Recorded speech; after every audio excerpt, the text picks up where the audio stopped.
Viewers, আসসালামু আলাইকুম। আশা রাখি আপনারা সবাই ভালো আছেন।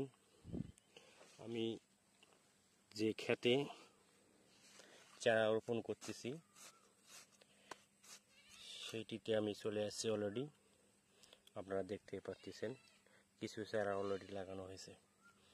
চারা লাগাবেন সুন্দর করে, শিকড়টা নিচের দিকে দিয়ে গাছের গোড়াটা দেওয়ার পরে মাটি দিয়ে আলতো করে চাপ দিতে হবে যেন গাছটি বাঁকা না হয়। আবার দেখুন, মাটিটা আগে একটু নরম করে নিচ্ছি, তারপর আমার হাতের চারাটা সুন্দর করে মাটির নিচে রেখে মাটি চাপা দিচ্ছি।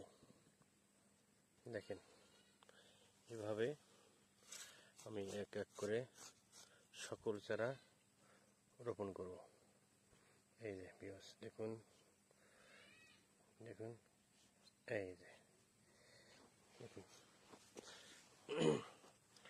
আপনারা বিভিন্ন জায়গায় বিভিন্নভাবে চারা লাগিয়ে থাকেন, তা আমি যেভাবে দেখালাম এভাবেই লাগাই। আমার হাতে এটা হচ্ছে নিড়ানি দিয়ে সুন্দর করে মাটিটা আগে নরম করে নিচ্ছে হচ্ছে।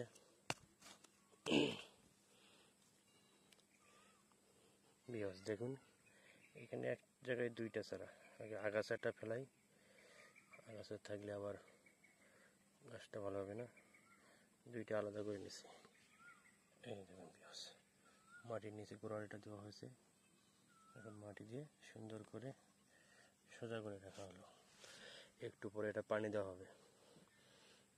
যদিও বৃষ্টি হালকা হালকা আসে, আজ থেকে 2-3 দিন বৃষ্টি হচ্ছে না,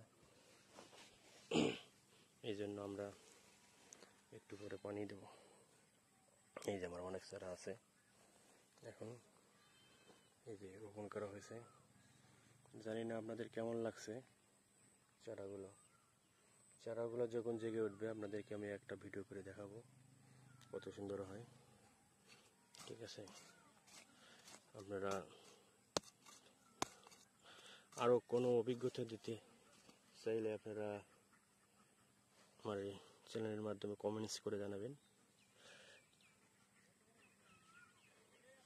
এই যে, ঠিক আছে বন্ধুরা, সবাই ভালো থাকেন, সুস্থ থাকেন। আসসালামু আলাইকুম।